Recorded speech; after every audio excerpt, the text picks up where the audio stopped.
Hola a todos y bienvenidos a un nuevo video del canal. Espero que todos estén bastante bien y receptivos para la historia que les traigo el día de hoy. Antes que nada te dejo aquí mis redes sociales y acuérdate que también tengo una página de diseño en donde te contactas directamente conmigo para trabajar tus diseños. En este video vamos a mezclar un poquito de historia con un caso bastante curioso y misterioso que se dio hace ya un tiempo, pero que a pesar de ser muy curioso no todas las personas lo conocen. ¿Qué pensarían si un día se caen de las escaleras de su casa, los dan por muertos, pero resucitan afirmando ser la reencarnación de una sacerdotisa egipcia? Este fue el caso de Dorothy Lewis y es el caso que te vengo a contar hoy. Así que sin alargarme más, vamos a comenzar con la historia.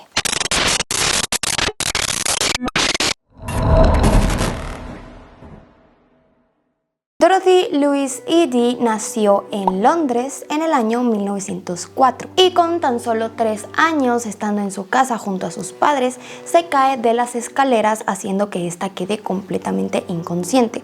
Para este momento, obviamente los papás se asustan, salen corriendo a contactar un médico para que pueda llegar a la casa y revisar a Dorothy, el cual menciona que está muerta. En esos tiempos las cosas no eran como en este, por lo que la recuestan en la cama en el segundo nivel en su cuarto y ellos bajan al primero a esperar un rato. Pero algún tiempo después empiezan a escuchar risas, empiezan a escuchar pasos, empiezan a escuchar que alguien está corriendo en el segundo nivel. Me da algo, pues era Dorothy jugando, porque al parecer nunca estuvo muerta. Estuvo inconsciente todo ese tiempo, pero no muerta, por lo que ella reacciona, pero les comienza a decir que quiere ir a casa. Los papás obviamente no sabían qué estaba pasando, le decían, bueno, pero estás en casa, ¿a qué casa te quieres ir si aquí estamos en casa? Y pues ella repetía que no y que ella quería ir a su casa y a su casa y a su casa. Posterior a esto, pues ella se calma un poco, pero pasan 2 sucesos bastante extraños. El primero es que viendo un libro de historia, ella reconoce el templo de Abidos que aparecía en la misma, un templo del antiguo Egipto, el cual ella aseguraba ver en sueños, e incluso dijo en dónde están los árboles. Antes aquí había un jardín. Al parecer lo reconocía bastante bien y empieza a dar en ese momento datos que los papás no sabían que tenía este templo en algún momento, por lo que se empiezan a dar cuenta que la niña realmente creía o sentía que había vivido ahí. El segundo hecho que pasó luego de esto es que los padres llevan a la niña al Museo Británico y cuando entraron a la sala del antiguo Egipto, empezó a besarle los pies a las estatuas que ahí se encontraban y a expresar varias veces que la gente que estaba ahí era su gente. Literal, esta es mi gente. A medida que el tiempo avanzaba, sus sueños se iban haciendo muchísimo más frecuentes y muchísimo más específicos, al punto que decía que ella podía hablar con el faraón Seti I. Este faraón fue el que mandó a construir el templo de Abidos en honor a Osiris, y Dorothy afirmaba que en sueños se le había confirmado que ella era la reencarnación de la amante de Seti I, una sacerdotisa llamada Bentreshit. Pues para este tiempo ellos en ningún momento viajaron a Egipto y su vida continuó. Siempre siguió pensando, soñando lo mismo, diciendo lo mismo, pero continuó con su vida. Obviamente que estudió egiptología y aprendió a leer jeroglíficos como si fuera su lengua natal, como si fuera el idioma que toda su vida había hablado. Se sentía con una fluidez y comodidad bastante grande. Pero llega el año 1933 y junto con su esposo, que si no estoy mal también era egipcio, logra viajar a Egipto. Y ahí es en donde se le da el nombre por el cual es reconocida hasta el día de hoy, que es Seti, porque tuvo un hijo al cual llamó Seti como su antiguo amante, y traducido es madre, o sea, madre de Seti. Seti. No sé si fue por esta razón o por otras, pero se separa de su esposo y se queda instalada en Egipto. Nunca más se fue y consiguió un lugar muy cerca de las pirámides de Egipto. Ahí trabajaba redactando artículos, redactando textos para revistas, traduciendo muchísimo de jeroglífico al inglés, sobre todo para las excavaciones arqueológicas, por lo que ella comienza a ser un personaje bastante importante para todo lo que significaría la historia egipcia. Pero no fue hasta 1952 en donde finalmente llega a casa, es decir, al templo de Abidos. Pero es aquí donde todo empieza a tornarse no solo científico, sino también místico, ya que aparte de que ella decía ser la reencarnación de Ventreshit, sí comienza a dar datos bastante puntuales que la ciencia confirmaba. Cada vez que ella entraba a este templo, hacía todo un ritual en el cual se quitaba los zapatos, en el cual ofrecía oraciones y ofrendas a los dioses egipcios. Literalmente hacía absolutamente todo como se hacía en el antiguo Egipto. Rendía culto a los dioses, rendía culto a los faraones, literalmente adoptó esa religión. Y no solo la adoptó y decir, bueno, yo sigo esta religión y creo en esto. No, es que literalmente adoptó todas las doctrinas que se hacían en esa época. Con lo cual, aparte de todo esto, era una persona bastante inteligente, capaz y que le ponía el amor del mundo a su trabajo, por lo cual consigue oficialmente un trabajo en ese lugar. Y la reconstrucción del templo Abidos que conocemos hasta el día de hoy es prácticamente una obra de ella. Todo en este templo pudo ser reconocido por ella. Que si había una ventana por aquí, que si había un pasadizo secreto por acá, que si había una puerta secreta por acá, que si te metías por acá, salías por acá. Todo lo sabía al pie de la letra desde el primer momento en el que pisó el templo. Y recordémonos que era la primera vez que ella llegaba. Y tradujo todos los bloques de los jeroglíficos sin necesidad de ningún diccionario. En el que, por cierto, y paréntesis, se encontraron nada más y nada menos que una especie de tanque y submarino en los jeroglíficos de hace cientos de años, en aquella época que, aunque sí era una época antigua, era pues de este siglo. ¿Será que fueron aliens? ¿Será que los egipcios se lograban comunicar con una fuerza del más allá para poder escribir este tipo o dibujar este tipo de maquinaria actual en aquella época? Deben un tiempito y ahorita les explico esa parte de la historia. Pues se recuerdan que cuando era pequeña ella decía que qué había pasado con todos los árboles y el jardín que ella recordaba en este templo. Pues supo indicar perfectamente en dónde es que estaba ubicado este jardín y estos árboles, a pesar de que en su momento ya no estaban. Y para sorpresa de todos, los estudios arqueológicos confirmaron que hacía cientos de años sí había habido un jardín en este lugar. Y podemos decir, bueno, ella como investigadora pues sabía, investigó, valga la redundancia, buscó muchísima información acerca de cómo era este templo anteriormente. Yo no sé si había la información, no, definitivamente no existía información en esa época como la existe ahora, no existía el internet como tal, no existía Google.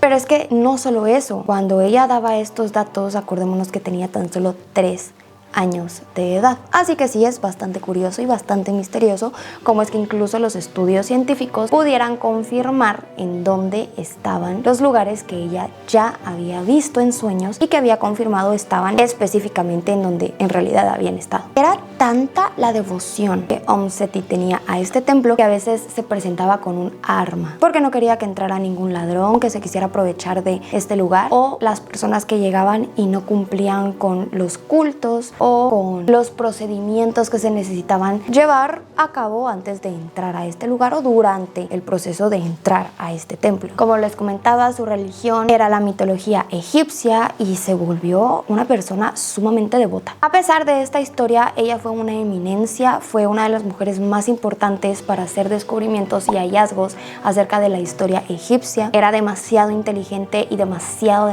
capaz, por lo tanto muchas de las personas que trabajaron con ella le tomaron un cariño y un respeto muy grande. Una vez llegó a Abidos, nunca más se fue de ahí y ahí es donde muere en el año 1981. Y aunque se construye una tumba al estilo egipcio, con el espacio para dejar las ofrendas, para hacer el culto y exactamente una tumba egipcia para ella, pues la ley no permitió que se le enterrara de esta manera. Realmente no entiendo por qué, no le estaba haciendo daño a nadie y simplemente iban a enterrar un cuerpo, pero pues ley es ley y no se pudo. Los cristianos y los musulmanes tampoco dejaron que se pudieran enterrar en los cementerios habituales en donde ellos enterraban a las personas dentro de estas religiones, ya que para todos ellos Seti era una persona hereje que creía en los dioses egipcios y pues no estaban de acuerdo con nada de esto. Así que la única opción que les quedó fue meterla en un cementerio para personas personas pobres o para personas que no tenían familia. Pero como bien les digo, fue una persona bastante reconocida en ese ámbito y muy querida, por lo que sus amigos no dejaron que fuera a terminar en un lugar vacío y en un lugar feo,